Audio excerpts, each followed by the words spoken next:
প্রিয় দর্শক, আজকের আমি আপনাদের স্বাগত জানাচ্ছি। আমি স্বাগত সেলিম। আজ আমাদের অতিথি সিনিয়র সাংবাদিক, মিডিয়া ব্যক্তিত্ব সাইদ তারেক এবং আরেকজন সিনিয়র সাংবাদিক লেখক মাইনুদ্দিন নাসের। দুইজনকে স্বাগত। প্রিয় দর্শক, আজ আমরা কথা বলবো আমাদের সদ্য বাংলাদেশ থেকে আসা, তিনি প্রবাসী আবার বাংলাদেশে বেশিরভাগ থাকছেন, দীর্ঘদিন যাবত যুক্তরাষ্ট্রে ছিলেন, এখন বেশিরভাগ সময় বাংলাদেশে থাকেন। তো সাংবাদিকতার সাথে জীবন কাটিয়েছেন এবং লেখালেখি করছেন। তা আমরা প্রথমেই সাইদ তারেককে দিয়ে শুরু করতে চাই যে বাংলাদেশের বর্তমান সাংবাদিকতার বিষয়টা নিয়ে, যেহেতু আপনি এই পেশা সার্বিকভাবে জীবন কাটিয়েছেন এবং বাংলাদেশের বিভিন্ন অবস্থা নিয়েছেন, সর্বশেষ বাংলাদেশ অবস্থাটা যদি বলেন, সাংবাদিকতা কেমন চলছে বাংলাদেশে? এবং আমাদের আপনি জানেন যে যুক্তরাষ্ট্রে খুব আলোচিত, বিশ্বব্যাপী আলোচিত হচ্ছে যে সামনে মার্কিন প্রেসিডেন্ট নির্বাচন, সেই বিষয়টা মিডিয়াতে কতটুকু আসছে, সার্বিক বিষয় যদি বলেন। হ্যাঁ, আসলে আপনাকে ধন্যবাদ, আপনার দর্শক বৃন্দ আপনাদেরকে ধন্যবাদ।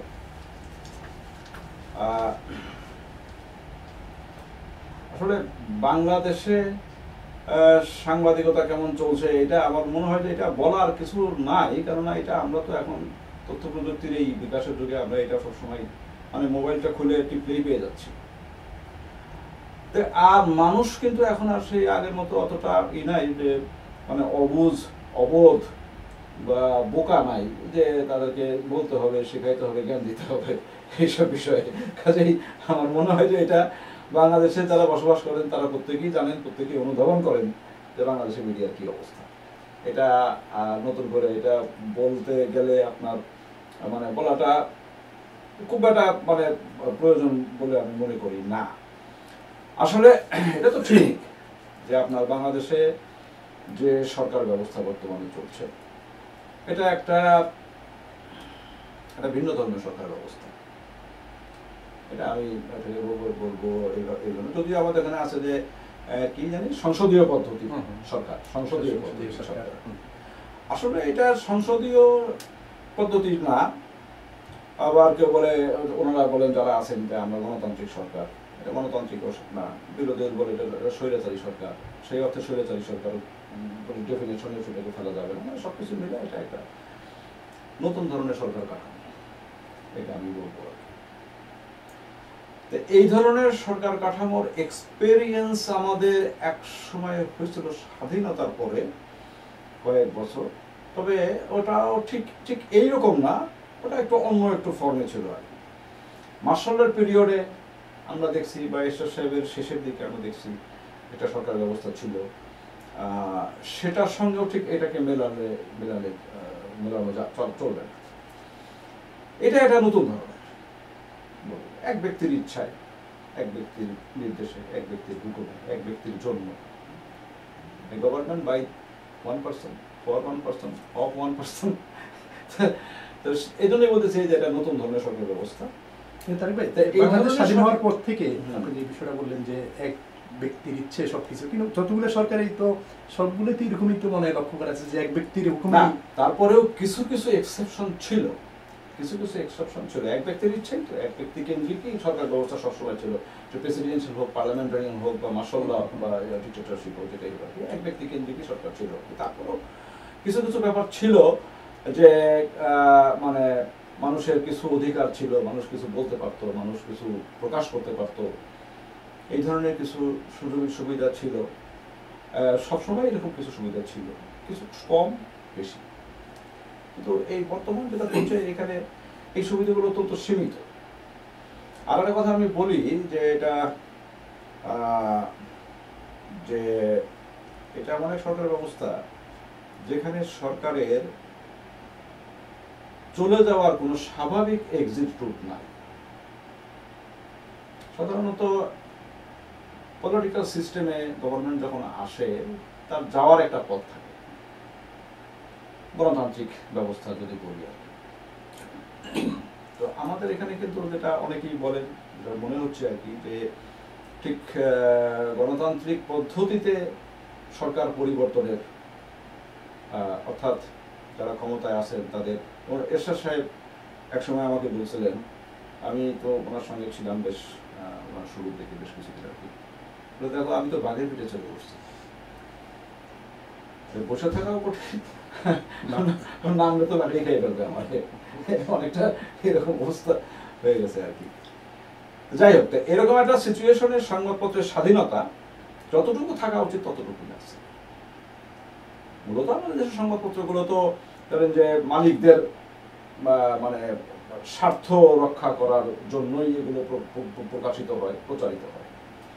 তা মালিকরা তাদের স্বার্থ রক্ষার জন্য যতটুকু মনে করেন লেখা উচিত ততটুকুই সাংবাদিকদের দিয়ে লেখা। এখানে সাংবাদিক হিসেবে তারা কাজ করেন, তাদের বিবেক, তাদের ঔচিত্য বোধ, তাদের নীতিবোধ, এগুলো কতটুকু কাজ করে এটা অবশ্যই আপনার। এখন তো অনেক মিডিয়া, বিশেষ করে ইলেকট্রনিক মিডিয়া তো এখন বাংলাদেশে ইতিহাস রেকর্ড।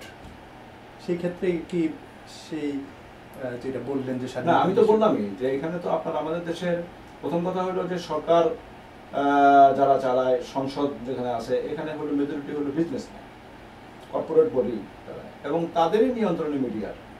তারা মিডিয়াগুলো তাদের ব্যবসায়িক স্বার্থে তারা ব্যবহার করে।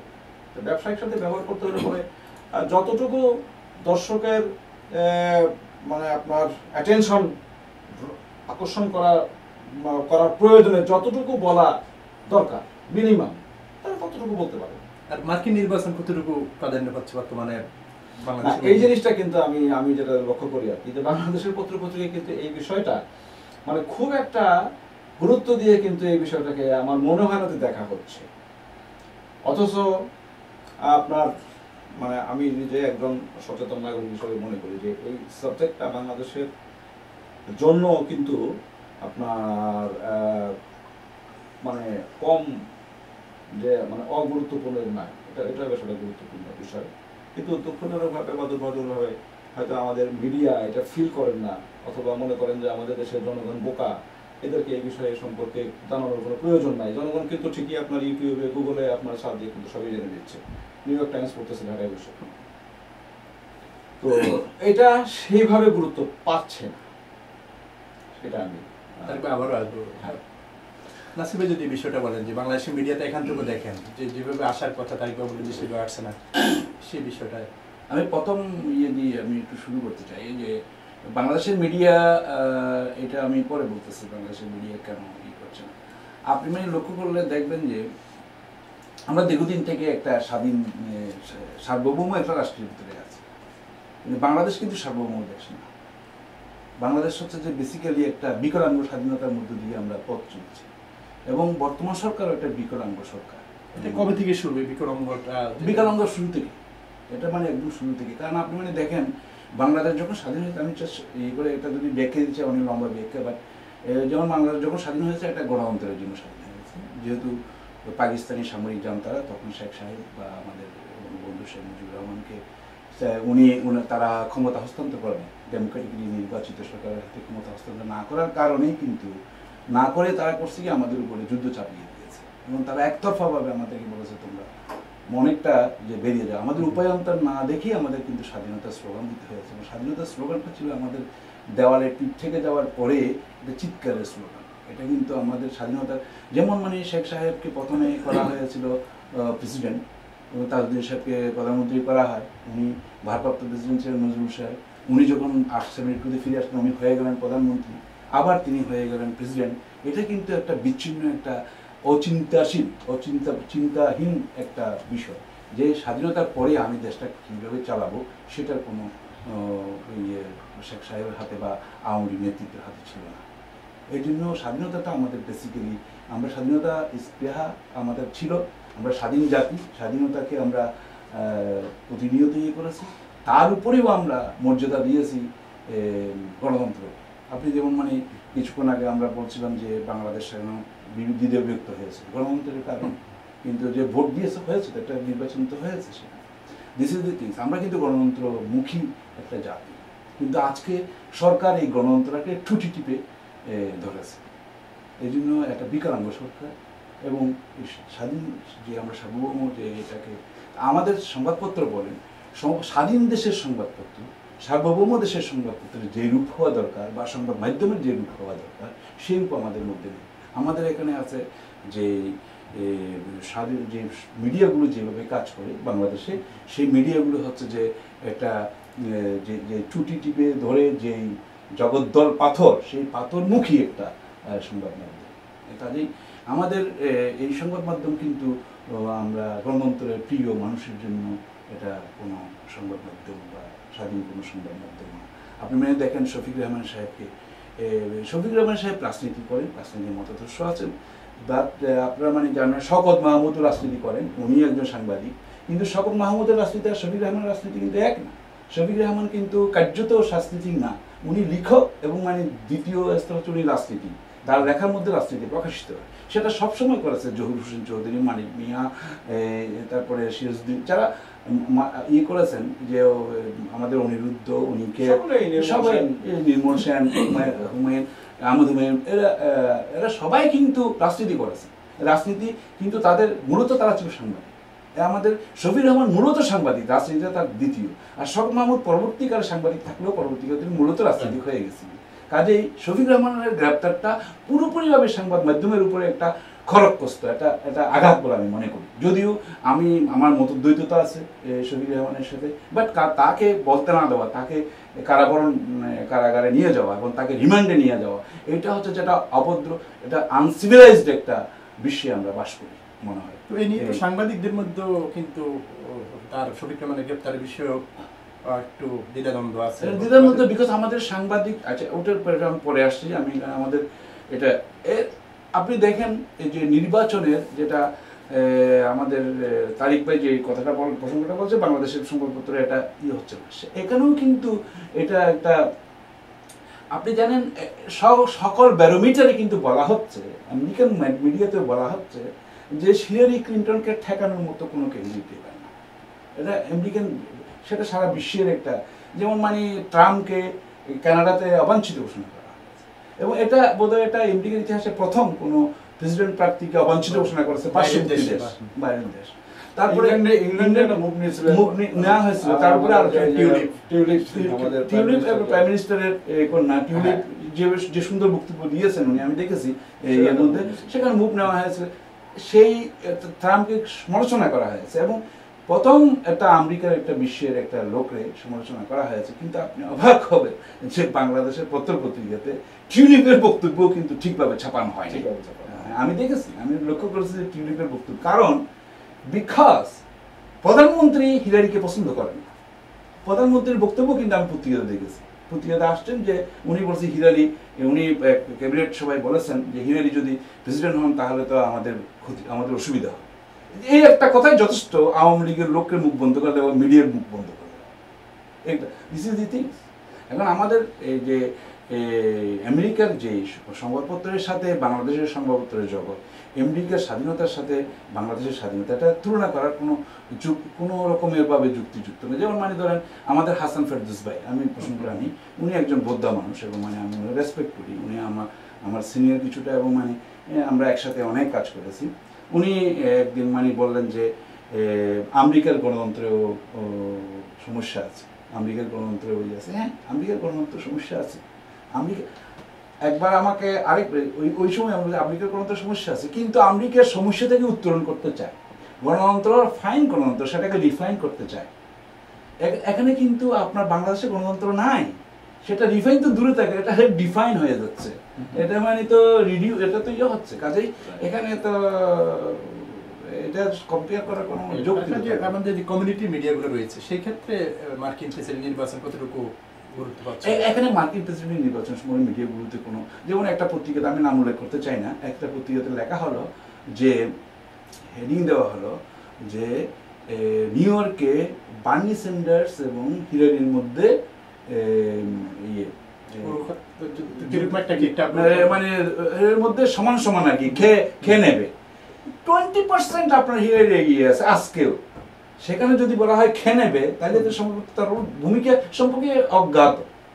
বেসিক্যালি সে কারণ কেন জানেন, এটাও কিন্তু বাংলাদেশের পলিটিক্স, কারণ এখানে আওয়ামী লীগেরা ট্রাম্পকে সাপোর্ট করে এবং হিলারি ডেমোক্রেটকে চাইতেছে যে এটা একটা কিছু করি যাতে আওয়ামী লীগেরা খুশি হয়, বা এবার একটা কিছু করছি যাতে বিএনপিরা খুশি হয়। This is the things. এই পত্রিকাগুলো তো সেই কম্পিটিশন চলতেছে সেখানে। তারিক ভাই যে বিষয়টা বললেন যে বাংলাদেশের মিডিয়া যেভাবে প্রচার পাওয়ার কথা, মার্কিন নির্বাচনটা সেটা সেভাবে পাচ্ছে, আসলে সেটা কি নাসির ভাই যেটা বললেন যে যে সরকার প্রধানের হ্যাঁ। বক্তব্যের এটা এটা এটা উনি খুব সঠিকভাবে বলছেন আর কি, যে হয়তো আমরা তো আর কারণ জানি না, হয়তো বাংলাদেশের মিডিয়াগুলো এই কারণেই হিলারির ব্যাপারে খুব একটা উৎসাহ দেখায় না, এবং হিলারি যে আপনার সামনের দিকে এগিয়ে আছে এইটাও খুব বেশি একটা। হিলারিকে না করুক, কিন্তু ওভারঅল নির্বাচন নিয়ে তো ওভারঅল নির্বাচন নিয়ে আমি খুব একটা মানে এরকম খুব ভালো কাভারেজ আমি দেখি না। মানে কারণটা কি তাহলে? আমি বললাম যে একটা হলো যে হিলারির ব্যাপারটা এসে যাবে, যদি আমরা এই আলোচনা মানে এই আলোচনা যদি আসতে তাহলে হিলারির ব্যাপারটা এসে যাবে, সেটাকে এই করা। আর দ্বিতীয় কথা হলো যে মনে করে যে আরে ওটা ওখানে কি হইতেছে না হইতেছে, এটা আমাদের মাথায় আমাদের কি দরকার, আমরা আমাদের নিয়ে থাকি আর কি, এরকম একটা অ্যাটিটিউড। মানে আসলে আমাদের দেশের সংবাদপত্র যারা চালায়, এটা খুব মানে সরি যে এটা বলতে হচ্ছে আর কি, যে অনেকেরই তো সেই ধরনের শিক্ষা দীক্ষা জ্ঞান গরিমার ব্যাপার এগুলো তো মানে একটা আছে, সীমাবদ্ধতা আছে। এখন তাহলে আগের যে সাংবাদিকতা বর্তমান সাংবাদিকতার মধ্যে কি আপনার মানগত বিষয়ে? অবশ্যই অবশ্যই, এখন সাংবাদিকতা আমি নিজে একজন সাংবাদিক, তারপরে তবে হ্যাঁ আমি কিন্তু সেই কাল আমার দেখা যখন জহুর হোসেন চৌধুরী, মানিক মিয়াকে আমি দেখিনি, আমি জহুর ভাইকে দেখছি, তারপরে শহীদুল্লাহ কায়সার ছিলেন, বা আপনার আমাদের ইয়া ছিলেন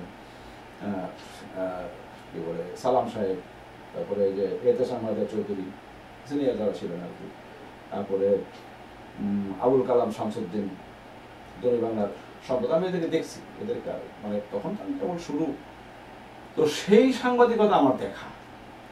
তার পরবর্তীকালে যারা ছিলেন আমাদের মনে করেন যে নির্মল সেন, গিয়াস কামাল চৌধুরী, তারপরে আমাদের রিয়াজ ভাই আরো অনেক পরে, আবেদ খানরা আরো অনেক পরে, তারপরে ওখানে ছিলেন আপনার কি আহমেদ হুমায়ুন, তারপরে আমাদের যে বাংলা পত্রিকার এখন সম্পাদক মঞ্জুর আহমেদ, সে অনেক সিনিয়র, তিনি অনেক সিনিয়র সাংবাদিক। এরা সাংবাদিকতা যেমন ইত্তেফাকের জহুর আসাদুল্লাহ রেজা, হ্যাঁ, তারপরে জহির ভাই ওখানে ছিলেন, তারপরে আমাদের ইয়া ছিলেন সন্তোষ দা ছিলেন, ফকির আশরাফ ছিলেন, সুলতান ভাই ছিলেন, ওই যে আপনার ইনকিলাবের সুলতান ভাই।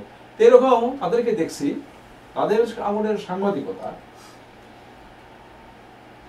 আমার দেখা, আমি তাদের সেই আমলে তাদের আমলে আমি সাংবাদিকতা করার আমার সৌভাগ্য হয়েছে, এবং তার পরবর্তীকালেও আপনারা আমি দেখতেছি আর কি আকাশ পাতাল সাংবাদিকতা বলতে যেটা ছিল তখন ছিল সাংবাদিকতা, এখন এটা হচ্ছে সাংবাদিকতা বলা যায় না।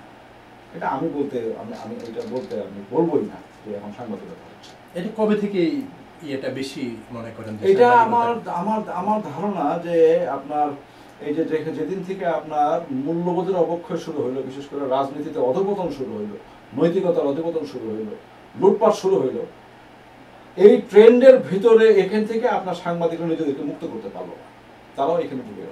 স্পেসিফিক বলেন কখন থেকে? এটা আপনার এই ইয়ের পরে আপনার বলেন যে এই শতাব্দী থেকেই শুরু, এই শতাব্দী থেকেই শুরু প্রকট ভাবে। না এটা তো আমি একটু করে জাস্ট এটা ইয়ে করতে চাই।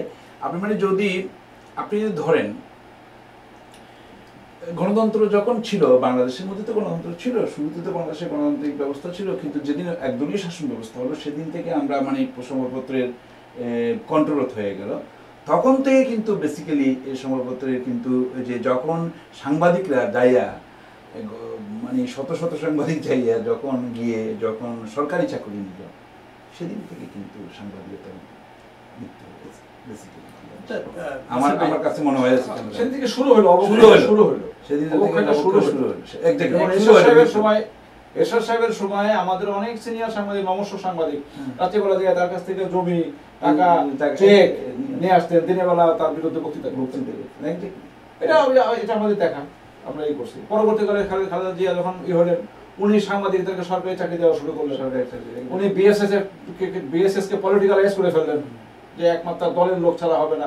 প্রেস মিনিস্টারের পদ আগে ছিল জায়গা তার পার্টির লোকজনকে বসানো শুরু করলেন, 91 থেকে শুরু হলো, আগে ছিল না।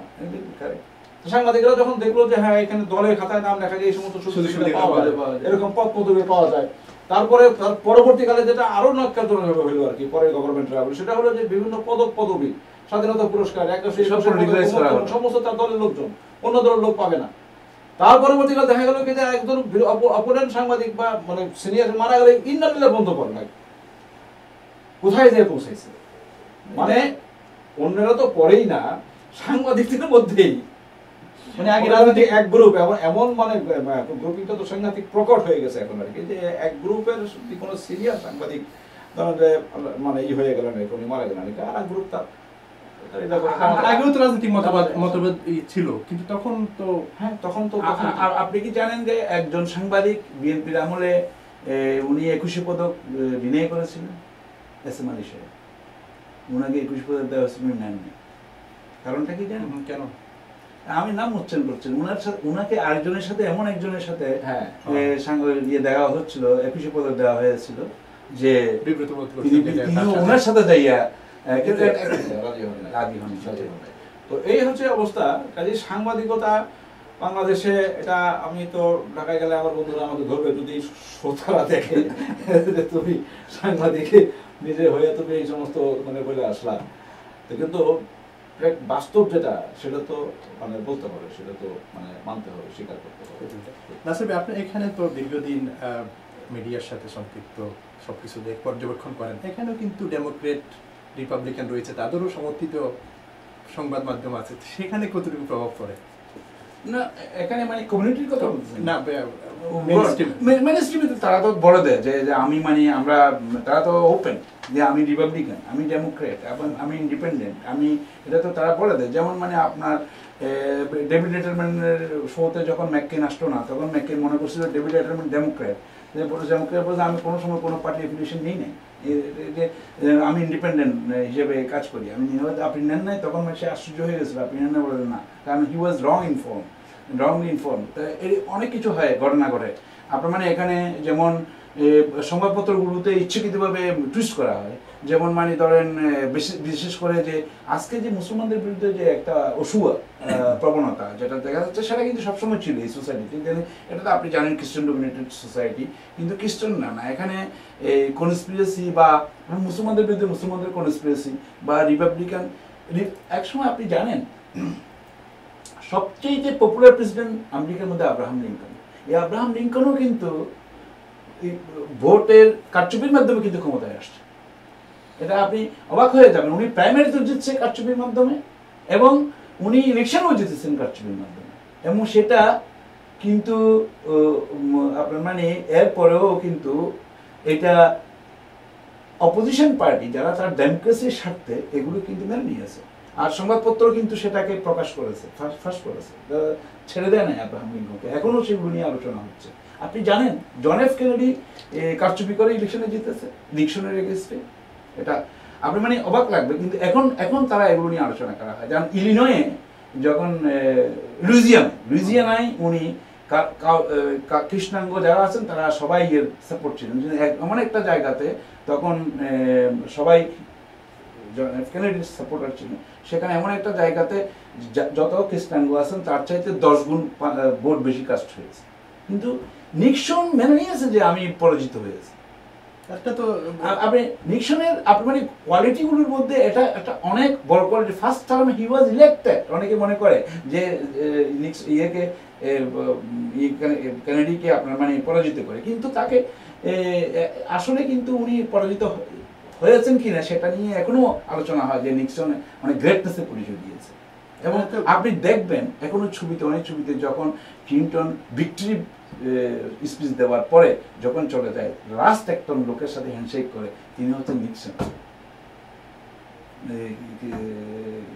অনেকে জানেন না জিনিসগুলো। তা আপনি মানে সংবাদপত্রগুলো এই ধরনের জিনিসগুলো কিন্তু ফাঁস করেছে। আমাদের দেশের মধ্যে কি জো আছে এগুলি ফাঁস করা, যে আপনি কিভাবে জিতছেন, 2014 সালের 5ই জানুয়ারি কিভাবে নির্বাচন হয়েছে, এবং কিভাবে কাকে করা হয়েছে, কিভাবে বালির ট্রাক দিয়ে দেওয়া হয়েছে পরবর্তীকালে, পরবর্তী বছরে, এগুলি কি কোনো লেখা হয়েছে ঠিকভাবে?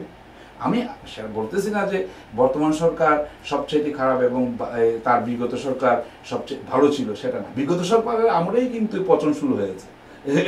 এটা আমি নিজেকে একটু করতে চাই, যে ইন্ডিকেট করতে চাই যে আমি অন্য অপোজিশন পার্টি কিন্তু গুণকীর্তন করার জন্য এখানে বসি নাই, তাদের আমল থেকেই শুরু হয়েছে। এবারের যে নির্বাচন, মার্কিন প্রেসিডেন্ট নির্বাচন, কতটুকু মিডিয়ার মধ্যে যেভাবে আসছে, কি মনে হয় আপনার যে সঠিক তথ্যটা? মিডিয়া এখানে পাওয়ারফুল। আমি তো বললাম আপনাকে, মিডিয়া যেভাবে করে, যেভাবে নিয়ে আসে, যেমন মানে যে নিক্সনের যে ওয়াটারগেট কেলেঙ্কারি, নিক্সনের ভালো দিকটাও তুলেছে, ওয়াটারগেট কেলেঙ্কারি কীভাবে মিডিয়া তাকে ইমপিচ করার আগে তাকে পদত্যাগ করছে অবশ্যই। আমেরিকান মিডিয়া হচ্ছে যে it has power, it has got power, A lot of powers, এবং তারা দেখেন this is the America. We cannot just, আমি আপনাকে আগে বলছি আমেরিকার সাথে বাংলাদেশের তুলনা করে কোনো লাভ নাই, কারণ তারা they have to reveal they think how to reveal the world, not America, how to lead the world, not America. এবং তারা চিন্তা করে যে কীভাবে আমি ইয়ে করবো, সেটা হচ্ছে তাদের ওই চিন্তা থেকেই তারা কিন্তু জিনিসগুলো দেখে এবং মানে ওইভাবে দেখে, এবং মিডিয়াও সেই রোল প্লে করে সেখানে। এখানে কিন্তু অনেক সময় মিডিয়া, যেমন লাস্ট টাইম বুশের আমলে, বুশ ওয়ার টাইম প্রেসিডেন্ট একটা শব্দ এনাফ ছিল কেদিকে ডিফিট দেওয়ার জন্য, যে ওয়ার টাইম প্রেসিডেন্টকে চেঞ্জ করতে নেই, এবং এটাকে কিন্তু সমস্ত মিডিয়া ফোকাস করেছে, এবং Bush continued this is the media. এখন মানে আপনি মানে CNN বলেন বা অন্যান্য বলেন, তারা কিন্তু ওই যুক্তিকে খণ্ডাইতে পারে না। তো আগামী 19শে এপ্রিল অর্থাৎ আগের মঙ্গলবার যে প্রাইমারি নিয়ন্ত্রণ, সেখানে কিভাবে দেখছেন এই কি হবে? এটা আমি মানে এটা দুই দলের প্রাইমারি হবে। টেড ক্রুজকে এখানে নিউ ইয়র্কবাসীরা সালাম দিয়ে দিয়েছে, আপনি এখানে আসেন না, নিউ ইয়র্কদের যে ভ্যালুস, যে মূল্যবোধ রিয়েলি সে কটাক্ষ করেছে এবং সেই উক্তি সে ফিরিয়ে নিতে চেষ্টা করেন। এবং নিউ ইয়র্কবাসী বলেছে, including mayor of the new York city বলেছে যে আমরা ওই লোক এখানে না আসাটাই ভালো, টেড ক্রুজ এখানে না আসাটাই ভালো। আমিও মনে করি টেড ক্রুজ এখানে আমি নিউ ইয়র্কবাসী হিসেবে আমি মনে করি যে টেড ক্রুজ যে কথাটা বলেছে সেই কথাটা নিউ ইয়র্কবাসীর জন্য খুব অপমানজনক। আর ওই জন্য সেখানে ট্রাম্প অবশ্যই ট্রাম্পের হোম কান্ট্রি, এবং ট্রাম্প ওই দিক থেকে এগিয়ে আছেন, এবং আমার মনে হয় এখানে নিউ ইয়র্কে রিপাবলিকান পার্টিকে ট্রাম্প জিতবে। এবং অনেকে আমাদের মিডিয়া, আমি কিছুক্ষণ আগে বলেছি, আমাদের এক পত্রিকা লিখছে যে বার্নি স্যান্ডার্স এবং এর মধ্যে এটা একটা বাতুলতা, because he does not have any eye to see, যে ওই সাংবাদিক রিপোর্টটা করেছে তার চোখ দেখার মতো কোনো চোখ নাই।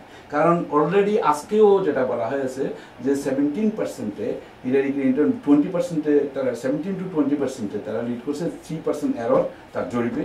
এবং মানে তারা তো এখন যদি আপনি মানে কিসের ভিত্তিতে বলছেন যে এটা টানাটানি, এটা ভিত্তিটা কি?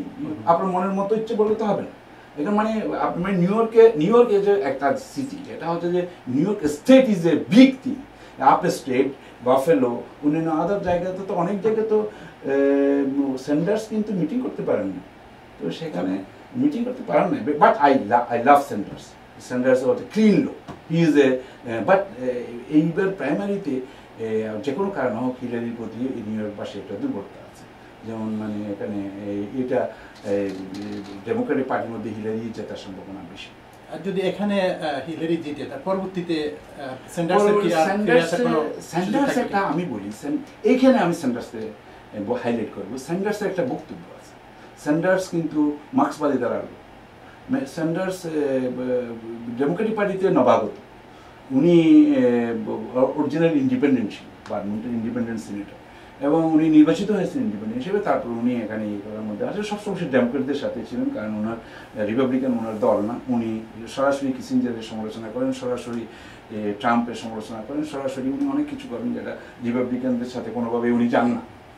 মানে আসলে ডেমোক্রেটও না, কারণ ডেমোক্রেটরা তো আর সমাজবাদী না, সমাজতন্ত্রী না। উনি কিন্তু আমি বলি এইটার কিন্তু এখানে একটা হিস্ট্রি আছে। এখানে আমি যেটা দেখেছি, যেমন আপনার প্রেসিডেন্ট ওবামা যখন সমাজতন্ত্র শব্দটা উচ্চারণও করেন নাই উনি, তখন তাকে সমাজতন্ত্রী বলে গালি দিয়েছে 2008 সালে। আজকে কিন্তু বার্নি স্যান্ডার্স সমাজতন্ত্র, আমি ডেমোক্রেটিক সোশ্যালিজমে বিশ্বাস করি এবং পলিটিক্যাল রেভলিউশন আমি চাচ্ছি, এবং পলিটিক্যাল রেভলিউশনের কারণে আমি যাচ্ছি, এই কথাটা বলেই উনি কিন্তু ক্যাম্পেইনে নিয়েছেন। তারপরেও কিন্তু তাকে সমালোচনা করতে পারছে না। এই যে প্ল্যাটফর্মটা সৃষ্টি করছে, এটা ওমার কন্ট্রিবিউশন, কিন্তু বার্নি স্যান্ডার্স সেটা স্বীকার করেন না।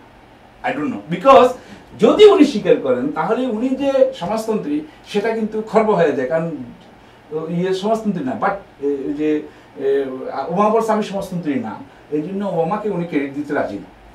দিস ইজ ট্রু, কারণ মানে উনি তো পলিটিক্স করেন, উনি তো কাটথ্রোট পলিটিক্স করেন, উনি তো সমাজতন্ত্রের ইয়ে নিয়ে পড়েন। ওনার না বলাটা স্বীকার না করা, সেই ক্ষেত্রে ওইটা কিন্তু ওনার রাজনৈতিকভাবে বা ভোটের জন্য ওনার জন্য খুব অসুবিধা হয়েছে। কিন্তু সেই ক্ষেত্রে হিলারি কি করেছে, হিলারি বারবার প্রত্যেকটা কথা বলছে, ওবামা এই করেছে, ওবামা সেই করেছে, ওবামাকে প্রশংসা করছে, ওবামা প্রেসিডেন্ট হিসাবে অনেক দূরে গিয়েছে। এটা হচ্ছে যে হিলারির কিন্তু আপনার Plus মানে point তার। প্লাস পয়েন্ট, কিন্তু সেন্টার্স আর পলিটিক্স তো তাহলে সেটা বলতে পারতেছে না। This is the nicety, this is the Young generation কিন্তু আবার centers-কে খুব আমার বলে যে আমার ছেলে ছোটটা একটু পলিটিক্যাল, বড়টা এত পলিটিক্যাল না। বড়টা হচ্ছে যে তার কোনো বাঙালি বন্ধুও নেই, সেসব বন্ধু হচ্ছে যে আমেরিকান। ছোটটা কিন্তু বাঙালি কমিউনিটি নিয়ে চলে, সে তারে ধরছে এবং সে আবার পলিটিক্সের একটা ন্যাক আছে, সে আবার গ্রুপ লিডার, এখানে প্রায় 100-150 জন ছেলে আছে, আবার সে গ্রুপ লিডার এখানে। সে পরে এক ক্যাথলিক প্রাইভেট স্কুলে কলেজে পড়ে, তো সেখানে তার গত শুক্রবারে ক্লিন্টন গেছে এখানে, সে সেখানে ক্লিন্টনের সাথে দেখা করছে, এই করছে সেই করছে, তারে চ্যানেল 12-এ তারা ইন্টারভিউ নিয়েছে। তো সে বলতেছে যে তুমি কি আশ্চর্য, তুমি কি হিলারি করতে পারো? নো, আমরা তো তুমি আশ্চর্য কথা, আমি আই লাইক বিল ক্লিন্টন। তো বলে যে তো তুমি তোমার বাসার মধ্যে কি হয়? মাই মাম সাপোর্টস হিলারি, ইউর ডাট হারি হি does not have any policy but I support. তুমি কি সেন্টার হারি? ইয়েস। প্রাইমারিতে তুমি কি যদি হিলারি যদি উইন করে প্রাইমারিতে তুমি ভোট দিবে? Of course I am Democrat. আপনি এই ছেলেকে কি বুঝাবেন? বিকজ সে বার্নি স্যান্ডার্সের সাপোর্টার, এবং মানে কলেজ গোয়ার যারা আছে তারা বার্নি, কিন্তু তারা আবার হিলারিকে ভোট দেবে, তারা মানে কিন্তু বলতেছে না যে ডেমোক্রেট বিষয় আসবে তখন মানে হিলারি নমিনেশন পেলে তাকেই বলবে। তারা জিজ্ঞেস করছে why do you don't like the Hillary? বলে he flip flops, she flip flops, she মানে সে কথা নড়চড়ে। সেটা তারেক ভাই, তিনজনের কথাই আলোচিত হচ্ছে বেশি, ডেমোক্রেটের দুইজন আর এদিকে ট্রাম্পের কথা আসছে। এই কি আপনার মূল্যায়ন যদি করেন? শোনেন, আমি তো বাংলাদেশে থাকি, আমাকে আমার মানে বেশ কিছুদিন যাবতই বাংলাদেশে আছি, আর আমার আমেরিকাকে দেখা বাংলাদেশ থেকে দেখা, এটা আপনাদের দেখা আর আমার দেখার মধ্যে পার্থক্য, বিরাট পার্থক্য আছে। আপনারা এই সোসাইটির মধ্যে আছেন, আমি বাইরে থেকে মিডিয়ার মাধ্যমে, পত্রপত্রিকার মাধ্যমে বা আপনার ইয়েতে এই কতটুকু আপনার জানি।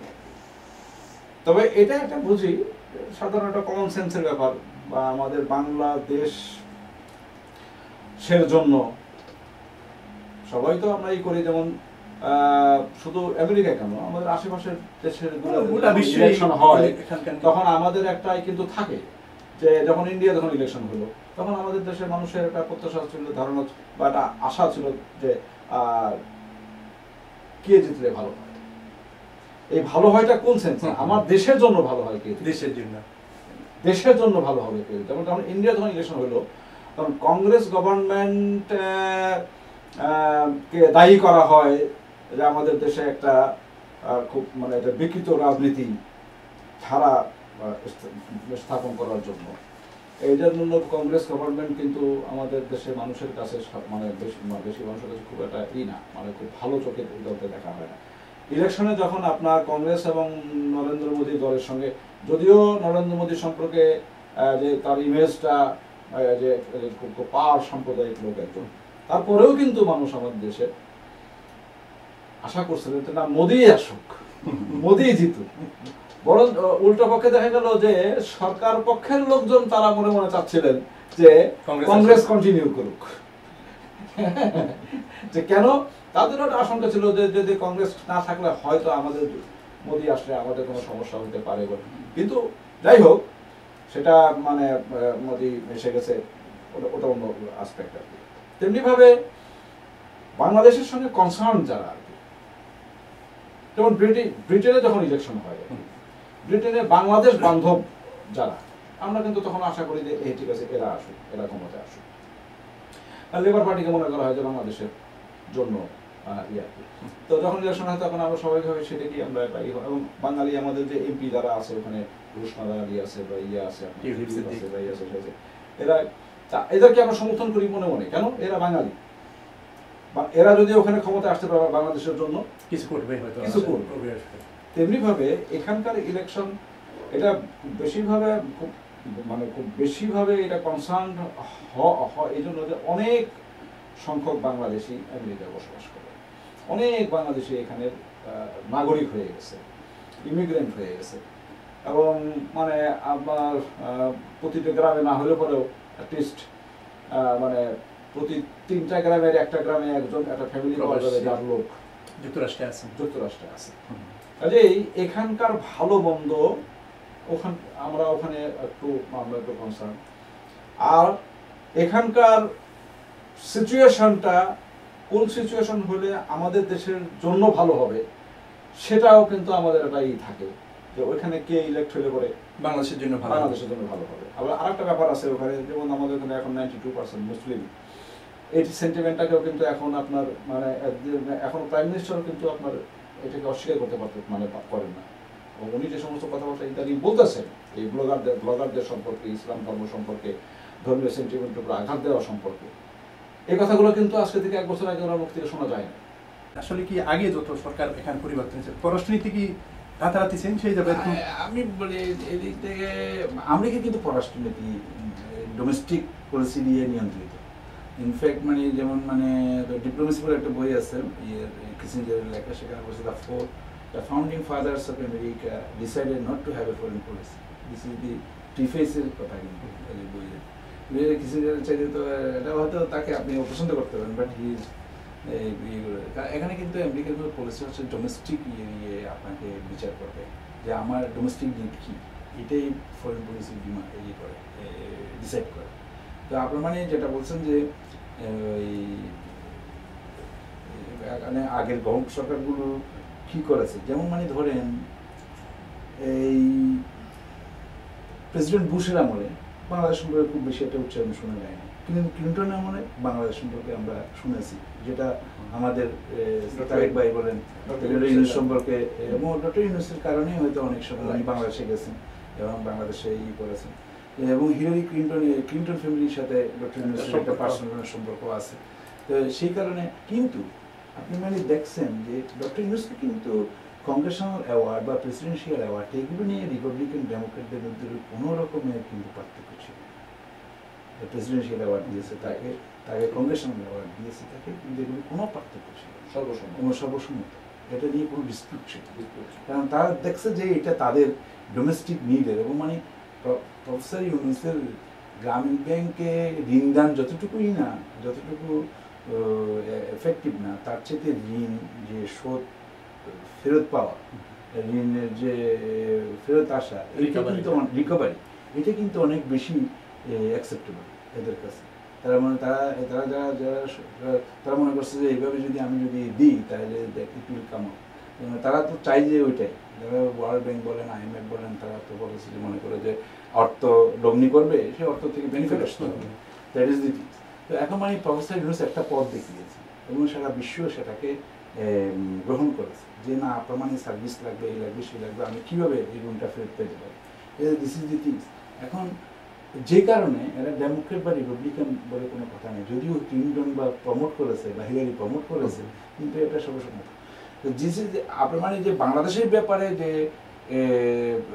বাংলাদেশের ব্যাপারে তাদের পলিসি আমি দেখি না। যেমন মানে অনেকের সাথে আমাদের ব্যক্তিগত সাংবাদিকতা থাকার কারণে যেমন আমেরিকান ডিপ্লোম্যাটদের সাথে অনেক সময় কথা হয়েছে। আমার কংগ্রেসে আমি কাজ করেছি, আপনারা জানেন, অনেকে যে কারণে কংগ্রেসে অনেক স্টাফের সাথে বা সাথে অনেক কথা হয়েছে বিভিন্ন সময়ে, তাদের হয়েছে যে ইন্টারাকশন হয়েছে। তারা কিন্তু তাদের স্বার্থে, যেমন মানে ধরেন আমি একজন কংগ্রেশনাল বাংলাদেশের সাথে আমেরিকার ব্যালেন্স, স্টেট অফ ব্যালেন্স হচ্ছে যে বাংলাদেশের পক্ষে, বলে যে আমেরিকাকে বাংলাদেশ থেকে লাভ করতে হবে না, তার উত্তর, because they do not care যে বাংলাদেশ তার সামান্য এটা মানে বাংলাদেশ এরকম কিছু কিছু দেশকে আমরা তাদের দিকেই রাখতে চাই। কারণ মানে এটা বাংলাদেশ থেকে লাভ করে আমেরিকাকে চলতে হলে তো আর আমেরিকা কেন, দিস ইজ দি থিংস। তো কাজেই এখানে কিন্তু এই পলিসি, যে পলিসির কথা বলতেছেন আপনি, এইটা কিন্তু আমেরিকার মধ্যে খুব বেশি একটা ম্যাটার করে না যে বাংলাদেশ পলিসি কি হবে না হবে। India matter, Pakistan matter. আরেকটা বিষয় যে মানে আরেকটা জিনিস আমি আপনাকে বলি, এরা কিন্তু টাইম টু টাইম কিন্তু চেঞ্জ হয়। যেমন এতদিন পর্যন্ত পেন্টাগন কিন্তু পাকিস্তান ছাড়া কিছুই বুঝতো না, এখন কিন্তু পেন্টাগন ইন্ডিয়ার সাথে কথা বলছে। তাদের প্রত্যেকটা বিষয়ে তো এখানে বিশেষজ্ঞ রয়েছে, সায়েন্টিস্ট রয়েছে, আমার মনে হয় সেগুলোর আলোকেই তো সিদ্ধান্ত হয়। অবশ্যই তো ব্যক্তি বিশেষের কোনো বিষয় সেখানে থাকবে না। আর তো নাসির ভাই যে বিষয়টা যে এখানে 3 জনকে নিয়ে খুব আলোচনা হচ্ছে, 3 ক্যান্ডিডেটের মধ্যে, তো এদের যে ইয়েটা যদি বলেন, তিনজনের যে আসলে মানুষ কোন বিষয়টার উপরে তাদের যে খোলামেলা বিষয়টা যদি বলেন, তাদের আসলে কার বক্তব্যটা কি সঠিক, মানে মেসেজটা যদি দেয় তিনজনের মধ্যে হিলারি ক্রুজ ট্রাম্পের কথা বলছেন না, হিলারি স্যান্ডার্স না না, স্যান্ডার্স আর হিলারি তো আপনি জানেন, স্যান্ডার্সের মধ্যেও বেসিক কিছু না না, বেসিক ডিফারেন্স হচ্ছে ওইটুকুই যে স্যান্ডার্স হচ্ছে সোশ্যাল ডেমোক্রেসির কথা বলে। সে বলছে আমি পলিটিক্যাল রেভলিউশন চাই এবং মানুষ রেভলিউশনের পক্ষে। আমি ওয়াল স্ট্রিট থেকে আমি টেনে এনে মেইন স্ট্রিটে নিয়ে আসতে চাই ক্ষমতা। আমি ন্যূনতম মজুরি এটা সবাই চাই, এটা ওর কোনো ইয়ে নয়, এটা মানে। কিন্তু সে যেটা বলছে ওয়াল স্ট্রিটের যে একচ্ছত্র ইয়ে এবং টপ 1% মধ্যে যে সম্পদের কুক্ষিগত করা হয়েছে সেটাকে আমি মানি না, এটাকে নিয়ে আসতে হবে। এটা হচ্ছে তার বেসিক ইয়ে। এটা কিন্তু হিলারি বলতে পারে না জোর করে, বিকজ সে তার সুপার প্যাকের অনেকে ওয়াল স্ট্রিট থেকে পয়সা নিয়েছে বা নিয়েছে, বা হিলারি ওই ধারার লোক না। হিলারি হচ্ছে যে স্যান্ডার্স যে ধারার লোক, সেই ধারার সাথে স্যান্ডার্সের একটা সামাজিক বক্তব্য আছে, সামাজিক চেঞ্জের একটা বক্তব্য আছে। আমরা যে সামাজিক বিপ্লবের কথা বলি, সে হয়তো বিপ্লব রেভলিউশন বলে না, কিন্তু সামাজিক চেঞ্জ কিন্তু এটা। আপনি মার্কসের, আমি এই লেখা লিখছি একটা আজকাল পত্রিকাতে, আপনি পাবলিশ হয়েছে মার্কসের 200 বছর পূর্তি উপলক্ষে। আপনাদের কিন্তু একটা অনুষ্ঠান করা হচ্ছে মার্কসের পূর্তি উপলক্ষে, মার্কসের 200 বছর। মার্কসে কিন্তু অ্যাকচুয়ালি যে সমাজতন্ত্রের কথাও এসেছে, মার্কস তো দেখা যেতে পারেনি সমাজতন্ত্র। উনি যখন মারা গেছেন তখন তো উনি মারা যাওয়ার 20-40 বছর পরে বলশেবিক বিপ্লব হয়ে গেছে, কাজে উনি তো দেখা যেতে পারেন। উনি দেখলে বলশেবিক বিপ্লবকে উনি মার্ক্সবাদী বিপ্লব বলতেন কিনা, বা চীনের কমিউনিজমকে মার্ক্সবাদী বিপ্লব বলতেন কিনা, সেটা তো আমি জানি না। I don't know, we have to, আমাদেরকে তো এটা বিচার বিশ্লেষণ করতে হবে। কিন্তু স্যান্ডার্স হচ্ছে সেই ধারার লোক যিনি মার্ক্সিজম যদি উচ্চারণ করে না, বা উনি সমাজ বিপ্লবের কথাই বলছেন এবং ইয়ে কথাই বলছেন। হিলারি ক্লিন্টন সেই ধারার লোক না। আমেরিকাকে ওভারনাইট পরিবর্তন করা যাবে না। আমি আপনাকে যেটা বলছি যে ওবামার যে প্ল্যাটফর্মটা সৃষ্টি করেছে, সেই প্ল্যাটফর্মের উপরে দাঁড়িয়ে কিন্তু স্যান্ডার্স বলছে, কিন্তু স্যান্ডার্স ওবামাকে সমর্থন করতে পারছে না। দিস ইজ দি তার হয়তো আমি মনে করি না যে স্যান্ডার্স ওবামার বিরুদ্ধে দাঁড়াবে, বাট এটা মনে করতে পারছি না। I cannot tell that. কিন্তু হিলারিও তাই, হিলারি এবং স্যান্ডার্সের মধ্যে এইটা বক্তব্যের দিক থেকে এইটা। আর হিলারি বলছে যে না, আমরা মানে আমেরিকা হচ্ছে যে আমাদের উন্নত করতে হবে, ইনভেস্টমেন্ট বাড়াতে হবে, মানুষের পকেটে যেতে হবে। আয় সমতার কথা বলছেন, আয় সমতা আমি মানি, আয় সমতা করতে হবে। আপনি জানেন আমেরিকাতে কিন্তু স্টেবল সোশ্যালিজম আছে, যেমন সোশ্যাল সিকিউরিটি, এটা স্টেবল আপনি আর কোথাও অন্য কোনো দেশে নাই। তারপরে হচ্ছে যে ধরেন যে এনুইটি, ফুড স্ট্যাম্পস, এগুলো তো সোশ্যালিস্টিক বিষয়গুলো, এগুলো তো সোশ্যালিজম তো অনেক জায়গায়। আপনি যদি আয় সমতাটা যদি আনতে পারেন তাহলে তো অনেক দূরে এগিয়ে যাবে, সেটা উনি বলেন। কিন্তু উনি সামাজিক রেভলিউশনের কথা বলতে পারেন না। এটা হচ্ছে ডিফারেন্স বার্নি স্যান্ডার্স এবং হিলারির মধ্যে। আর ট্রাম্প হচ্ছে যে উনি পলিটিশিয়ান না, উনি হচ্ছে একটা বিজনেস কর্পোরেটের উনি কর্পোরেট বিজনেসম্যান, বাট কর্পোরেটকে রিপ্রেজেন্ট করেন না। উনি লুম্পেন কর্পোরেট বিজনেসম্যান আমার দৃষ্টিভঙ্গিতে, মার্ক্সীয় দৃষ্টিভঙ্গিতে উনি লুম্পেন কর্পোরেট বিজনেসম্যান। উনার কিন্তু বক্তব্য কিন্তু খুবই লুম্পেনের বক্তব্য, কিন্তু কোনো ধারা নাই। উনি কিন্তু কর্পোরেট কিন্তু পলিটিক্স এরকম না। যেমন টেড ক্রুজও কিন্তু অনেকটা লুম্পেন কর্পোরেটের লোকের মতো। এখানে কিন্তু কর্পোরেটের রিপ্রেজেন্টেটিভ ছিল জেব বুশ, কিন্তু জেব বুশকে তারা ফাইন্যান্স করেছে। কোক ব্রাদার্স কিন্তু ইনিশিয়ালি পয়সা দিয়েছিল জেব বুশে, এখন কোক ব্রাদার্স কিন্তু পয়সা বন্ধ করে দিয়েছে, তারা আপাতত দিচ্ছে না। দেখা যাচ্ছে তারা কোক ব্রাদার্স কাকে বলছে, কোক ব্রাদার্স হচ্ছে যে রিপাবলিকানদের প্রার্থী ঠিক করে এবং তাদেরকে পয়সা, কিন্তু তারা জেব বুশ ছিল তাদের সেকেন্ড, তারা রুবিওকে দিয়ে চেষ্টা করছে, রুবিও পারে না। তারপরে থার্ড তারা এখন কেসিককে রেখে দিয়েছে। কেসিক কেন রেখে দেওয়া হয়েছে, কেসিককে সেটাও আমার মাথার মধ্যে রেখে দেওয়া, কিন্তু কেসিক তো কোথাও জায়গায় কোনো সাপোর্ট পেয়েই তো সে রয়ে গেছে এখানে, যে সে এখন still he is hopeful about the candidacy. আরেকটা জিনিস হচ্ছে যে ওনার নাম কি, যে টেড ক্রুজ তো বেসিক্যালি কাঠমোল্লা, সে তো একটা মোল্লা, একটা মানে এটা ট্রাম্পের চাইতেও খারাপ। সে তো ইনফ্যাক্ট আমি মানে নিউ ইয়র্কের কথা বাদ দেন, কিন্তু ট্রাম্প তো মুখে যেটা বলে সে না বুঝে কথা বলে, অনেক কিছু একটা বোঝা যায় যে সে অনেক কিছু, যেমন সে বলতেছে যে আমি ইয়ে করবো, ওই যে লাস্টে বলছে উমেনদের পানিশমেন্ট দেওয়া উচিত, এটা তো সে না বুঝে বলেছে।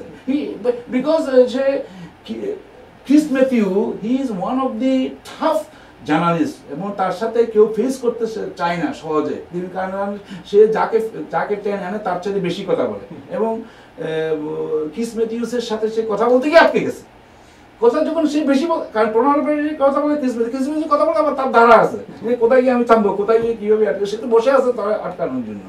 কিন্তু ডোনাল্ড ট্রাম্প তো যখন আটকে গেছে তখন বলছে না তার পানিশমেন্ট থাকা উচিত, এটা না বুঝে সে বলে ফেলেছে। এবং মানে সেটার জন্য সে করেছে যে বলেছে যে এটা মিস্টেক হয়ে গেছে, আমার মিস্টেক হইতে পারে, এই কথাও সে বলেছে, যেটা আনন্যাচারাল ফর ডোনাল্ড ট্রাম্প। কিন্তু টেড ক্রুজ সে কি বলেছে, সে বলেছে যে সে মুসলমানদেরকে ভিতরে সে পয়েন্ট দিয়ে দেখা দিচ্ছে তাদের ভিতরে তোমাকে করতে হবে, সেটা কি ওয়াচ আপ রাখতে হবে এবং তাদেরকে ওয়াচ করতে হবে, কমিউনিটি ওয়াচ আপ রাখতে হবে যাতে মুসলিম তা ওই তো তোমার তো নজরদারি করতে হবে। যেমন মানে ফিলাডেলফিয়ার এক মুসলমান পরিবার বসে হতে তার নজরদারি করা দরকার। আমি তো এখানে তো 200 বছর থেকে আছি, কিন্তু মুসলিম আমি 200 বছর থেকে আমেরিকাতে, আমার ভিতরে কি নজরদারি করবো তুমি বলে দিচ্ছে। ডোনাল্ড ট্রাম্প এগিয়ে আসার কারণটা কি? ডোনাল্ড ট্রাম্প এগিয়ে আসার কারণ হচ্ছে যে এস্টাবলিশমেন্ট বিরোধী বক্তব্য। যেমন মানে ধরেন বার্নি স্যান্ডার্স কেন এগিয়ে গেছে, বা ডোনাল্ড ট্রাম্প এবং বার্নি স্যান্ডার্স দুজনের উত্থান কিন্তু দুজনেই কিন্তু এস্টাবলিশমেন্ট বিরোধী বক্তব্য নিয়ে গেছে, যেন এস্টাবলিশমেন্টের বিরুদ্ধে তাদের সেন্টিমেন্ট। আপনি মানে বাংলাদেশে দেখেন না এখন এস্টাবলিশমেন্টের বিরুদ্ধে একটা সেন্টিমেন্ট আছে, একটা নেচারাল একটা। বার্নি স্যান্ডার্স এস্টাবলিশমেন্টের বিরুদ্ধে কথা বলে যে সুপার ডেলিগেট 459 জন হিলারি পাইছে আর বার্নি স্যান্ডার্স পাইছে 31 জন। কারণটা কি? বিকজ অফ দ্যাট 31 জন বিকজ সুপার ডেলিগেটরা তারা এস্টাবলিশমেন্টের লোক, তারা মানে হিলারিকে পছন্দ করতেছে। ওইদিকে এস্টাবলিশমেন্টের ওইভাবে সুপার ডেলিগেটদের কোনো ব্যাপার নাই, কিন্তু পুরো পল রায়ান, তারপরে হচ্ছে যে আরএনসি চেয়ারম্যান, রিপাবলিকান ন্যাশনাল কমিটির চেয়ারম্যান, সবাই তো ডোনাল্ড ট্রাম্পের বিরুদ্ধে প্রচারণা করতেছে। কিন্তু আবার এই কথা বলছে যে যদি তারা সমর্থন দিবে। আইজেনহাওয়ার কিন্তু এভাবে হয়েছিল, প্রেসিডেন্ট আইজেনহাওয়ার কিন্তু এভাবে সে প্রাইমারিতে জিতে নাই, কিন্তু কনভেনশনে জিতে গেছে। আইজেনহাওয়ার প্রেসিডেন্ট কিন্তু হয়েছে, তখন তো রিপাবলিকান ভোট তখন ভাগ হয়ে যাবে না তাদের, যদি এরকম হয় রিপাবলিকান ভোট তো ভাগ হবে, তখন মানে তো ডোনাল্ড ট্রাম্প নাও পেতে পারে, এই জন্য ডেলিগেটসের লড়াই হারিয়ে যেতে পারে ডোনাল্ড ট্রাম্প, টেড ক্রুজ জিতে যেতে পারে, টেড ক্রুজ হয়তো নমিনেশন পেতে পারে যে Republican party. Even Ted Cruz না, any person can get the nomination. যে যদি ওইখানে কনভেনশনে যদি যাইয়া এই ডেলিগেটসরা যদি মনে করে যে কে ভোট দেবে এবং কন্টেস্টেড কনভেনশন হয় এবং যে ডিক্লেয়ার করে যে this is a contested convention হবে, তখন তারা যদি সমস্ত ইগুলো ছেড়ে দেয়, তখন যাইয়া ওইখানে যদি পল রায়ানকে যদি ভোট দেয়, যে পল রায়ানের প্রেসিডেন্ট নমিনেশন, তাহলে সেই প্রেসিডেন্ট নমিনেশন হবে, যদি সে যদি উইশ করে। আর এই জন্য ডোনাল্ড ট্রাম্প হেরে যেতে পারে, এগিয়ে থাকলেও সে নমিনেশন নাও পেতে পারে। বাট দেখা যাচ্ছে যে ডোনাল্ড ট্রাম্প এমনভাবে করছে যে সে তার ইয়েদেরকে সাপোর্টারদেরকে গান টান নিয়ে নাকি যেতে বলতেছে, মানে ওরা তৈরি থাকবে এখানে একটা গান শো হয়ে যেতে পারে, তখন মানে হয়তো বাধ্য হইয়া। আচ্ছা, তার একটা কথা বলছিলেন যে বাংলাদেশের যে বিষয় যে মোদী যখন ইন্ডিয়া নির্বাচনের সময় মোদির পক্ষে, মোদির আসার ক্ষমতা আসার পরে যে মুসলমানদের সাথে বা ইন্ডিয়ার কি হবে এইসব একটা আশঙ্কা ছিল, কিন্তু মোদী সরকারের সময় কিন্তু দেখা গেল যে কংগ্রেস যেভাবে চালাইছে কিন্তু মুসলমানদের সাথে কোনো সমস্যা নেই। তেমনি যদি এখানে ডোনাল্ড ট্রাম্প আসে, তাহলে এরকম আশঙ্কা কি থাকে যে মুসলমানদের আসলে কি সমস্যা হবে মনে হয়? এটা তো এখন বলা যাবে না। নাসির সাহেব যে আলোচনা করলেন তাতে তো দেখা যায় ডোনাল্ড ট্রাম্পের আশা কোনো সম্ভাবনা না, এই জন্যই আলোচনা করা সময় নষ্ট করার দরকার নেই। ডোনাল্ড ট্রাম্প আসলে সে প্রেসিডেন্ট নমিনেশন পাওয়া, প্রথম নমিনেশন পাইতে হবে তাকে, তারপরে তো প্রেসিডেন্ট হইতে হবে। নমিনেশন পাওয়া তো তার একটা আনসার্টেন। আইজেনহাওয়ার তো এরকমই, আইজেনহাওয়ার নমিনেশন পাইছে তার অপোজিশনের বিরুদ্ধে কন্টেস্টেড কনভেনশনে। আইজেনহাওয়ার তো one of the finest president যে সেকেন্ড ওয়ার্ল্ড ওয়ার সমাপ্তি করেছে।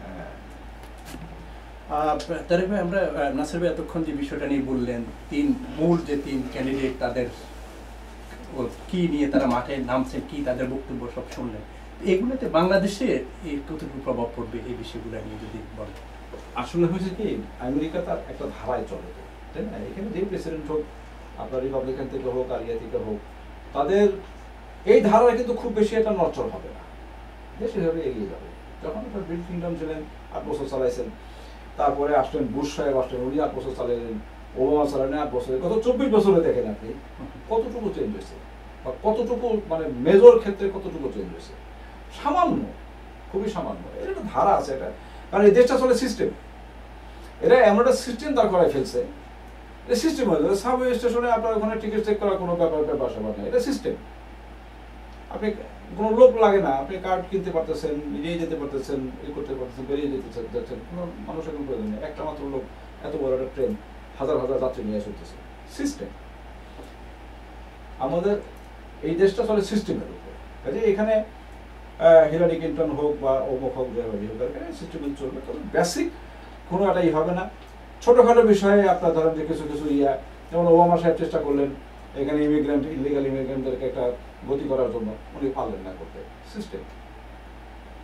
উনি এই যে ইন্স্যুরেন্সের ব্যাপারে যে ওবামা কেয়ারের যে ব্যাপারটা যতটুকুই করছেন, মানে তো ই করতে পারে, সব কিছু হলো সিস্টেমের কারণে। এখানে আপনার কংগ্রেস আছে, এখানে সিনেট আছে, এখানে তাদের সঙ্গে আছে প্রেসিডেন্টের পাওয়ার, কংগ্রেসের পাওয়ার, সিনেটের পাওয়ার, সমস্ত মিলে তো গভর্নমেন্ট চলে এখানে। কাজেই এইখানে যেই হোক যে একেবারে খুব রেডিক্যাল কিছু একটা হয়ে যাবে এখানে, এটা এমন কোনো ই নেই, মানে না। ওই ট্রাম্প হলেও যে সে বিরাট কিছু করে ফেলবে, হিলারি হলেও যে বিরাট কিছু করে ফেলবে, এটা আমার কথা সেটা না। আমেরিকার মতোই চলবে, আমেরিকার মতোই চলবে। আমেরিকার ব্যাপারটা কিন্তু আমরা যেহেতু একটু আমাদের বাংলাদেশের, আমি আগেই যেটা বলছি আর কি, যে বাংলাদেশের মানুষ এখন আমেরিকাকে অনেক কাছে মনে করে, অনেক কাছে। প্রথম কথা হলো তথ্য প্রযুক্তির কারণে এখন তো আপনার ফোন খোলার সঙ্গে সঙ্গে ছবি সহ কথা বলা যায়। আগে তো আমার মনে আছে $3 মিনিট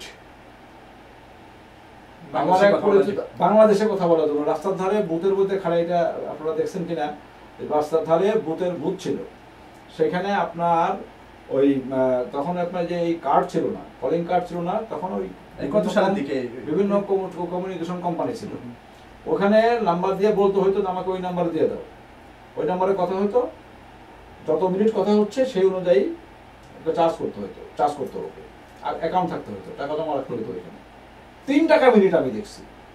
নতুন বিয়ে করে আসছে এক ছেলে, রাত বেলা কথা দিয়ে 400-500 টাকা বিল উঠে গেছে একবারই।